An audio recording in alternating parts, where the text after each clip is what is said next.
Yeast dough is a very good idea for a lighter dessert because it has very little sugar, at least the recipe that I'm gonna make, and not that much fat. I'm preparing here to melt about 20 grams of butter, and that's only a tablespoon and a quarter, so it's very, very little. I like to measure all the ingredients because I am gonna be calculating the calories, so it's definitely very helpful to know exactly how much the whole dough it's gonna have, how many calories it's gonna have. And I'm measuring here a couple of cups of flour, 2.5 cups to be exact, and that's 350 grams. To that I'm gonna add 4 tablespoons of sugar, that's 60 grams. You can also add it to the milk and to the yeast, but it just depends how you like to do it. I just did it this way, but either way is good. And I heated up the milk to about between 105 and 110 degrees Fahrenheit. And I have here 160 grams of warm milk, that's 2/3 of a cup. You want the milk to be fairly warm so the yeast can rise and start activating. And this is the yeast I'm going to be using. I need for this recipe 2 teaspoons of dry active yeast, that's 8 grams. I'm trying to be precise. A little bit more. There you go. We're gonna stir it and set it aside for it to activate first. You're gonna see little bubbles on top and you're gonna know it's activated. Now 1 egg. This is a large whole egg. A little bit, I would say it's like a 1/4 teaspoon of salt. 1 teaspoon of vanilla extract.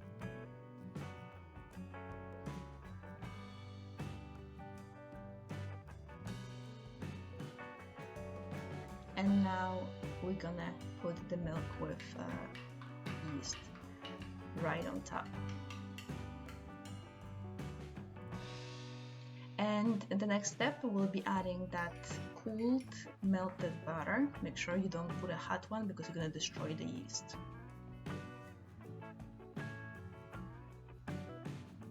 And the only thing that's left is mixing all ingredients. I usually like to give it a little start with a spoon, and then you can do this by hand from the beginning to the end. I like to make it easier on me, and I have a stand-up mixer, so that's what I usually use to knead the dough. But if I want to play, you can grab your hand and knead it with your hand. And the kneading process takes about 8 minutes, maybe at the most. You're gonna see when the dough is like lightly coming off when you touch the spongy, and comes off easily from the hook. It's very runny and you want it that way. I've tried this dough many different times, and if you have it too thick, too dense, you're gonna come out with very dry dough, and you definitely want to have a dry dough for yeast dough. So this is a good consistency. Now we're gonna cover it up and let it rise for about 30 to 45 minutes, depending on the temperature of your home. I live in South Florida and it's very warm, so for me 40 minutes and the dough doubles. In the meantime, when the dough is rising, I'm gonna prepare the filling. I'm using here lower fat, lighter version of farmer's cheese. If you watch my previous videos, you know that this is one of my favorite cheeses, as it has a lot of protein and not too much fat, and it's still very delicious. I'm gonna add a sweetener. I'm using a monkfruit sweetener. That's 2 tablespoons of the sweetener, and I have about 300 grams of the cheese. By the way, I'm gonna put, actually, you're gonna see the description there. I'm gonna use a little bit of a lemon zest just for extra flavor, and I added a teaspoon of vanilla extract as well.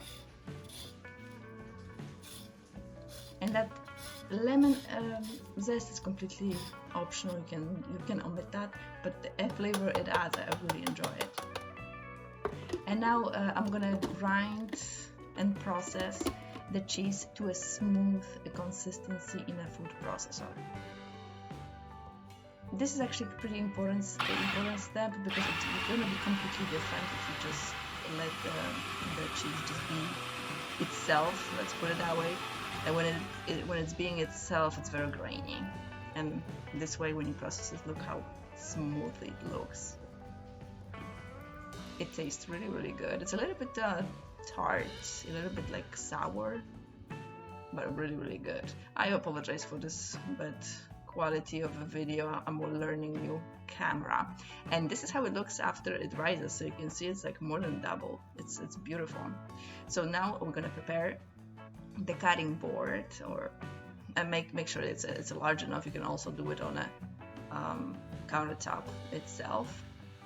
I like to put a good amount of flour there so it doesn't stick, because you saw before it is a pretty sticky dough. And we're gonna transfer all the dough there.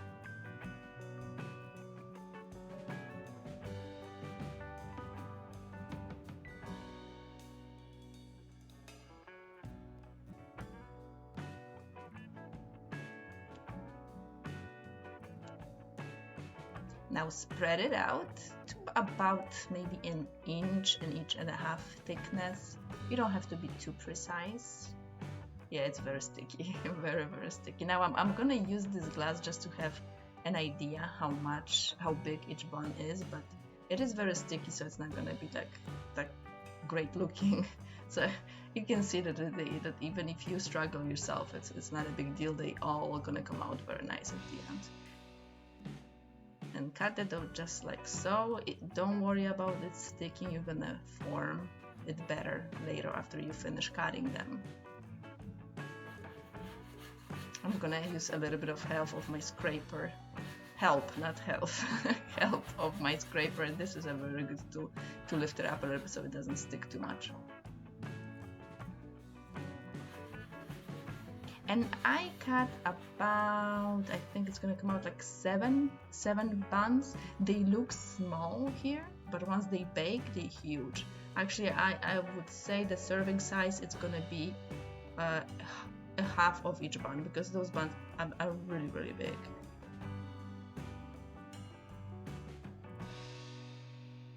So we're gonna make them nice and pretty, so they have a little bit more of a rounder size. And now we're gonna make a hole for the cheese filling to fit in.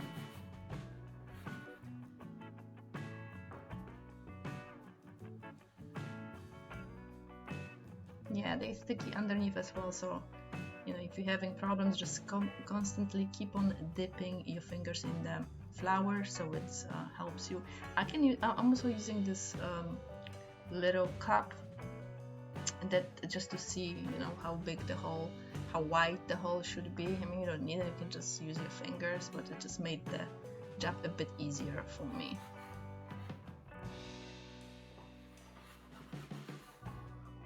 These do require some work, but if you have some time on the weekend, you're gonna really enjoy the outcome at the end. And now I'm gonna transfer them on the baking sheet, the one that I'm gonna use for baking them. It's easier this way, that way everything is ready once they rise, because I'm preparing them for a second rise. And I know they're gonna rise big, so therefore I'm just gonna do 3 and 4. And that took me about 30 minutes for the second rise. They nice and plump now. And I'm gonna keep on working on the holes and putting that cheese right inside. So whatever cheese I have, I'm gonna divide in all 7 of them. make sure you have enough space, so you don't worry and just keep on digging in that hole just for the cheese to have enough space to fit in there, and that it doesn't overflow during the baking process. You can also use cream cheese if you want to add extra calories. I don't think it's worth it, but hey, who am I to tell you what to do? Also, if you want to spice it up, you can even add some fruit compote or like a preserve, homemade preserve. I can make a lot of that. Strawberry, blueberry, whatever you like. Peach one is also a great option. Mango, whatever you like. You can prepare that on the stove without adding any sugar, just reduce it, and you can put on the bottom of that cheese and have extra flavor. That definitely would be a great option. And now I'm gonna use 1 egg.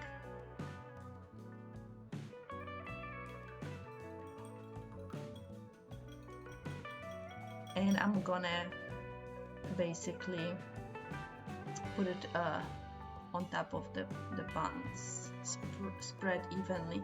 Probably might have been easier to put the egg first before you put the cheese, but hey, sometimes I don't think ahead. And this is a little crumble. This one is completely optional. It has a little bit of flour, a little bit of sugar and butter. All that I'm gonna put down in the description so you have the whole recipe. Make sure you check it out. Keep in mind this will add more calories, so it's optional. And now I'm gonna bake them at 350 Fahrenheit for about 15 to 18 minutes, depending on how hot your oven is. And this is what comes out. They're a little bit browner than I was planning. So if you want it less brown, bake it a little bit less, more to 15 minutes. And I have to tell you, they were absolutely delicious. So make sure you check other yeast dough recipes that I'm gonna include right here. And I will see you on the next one.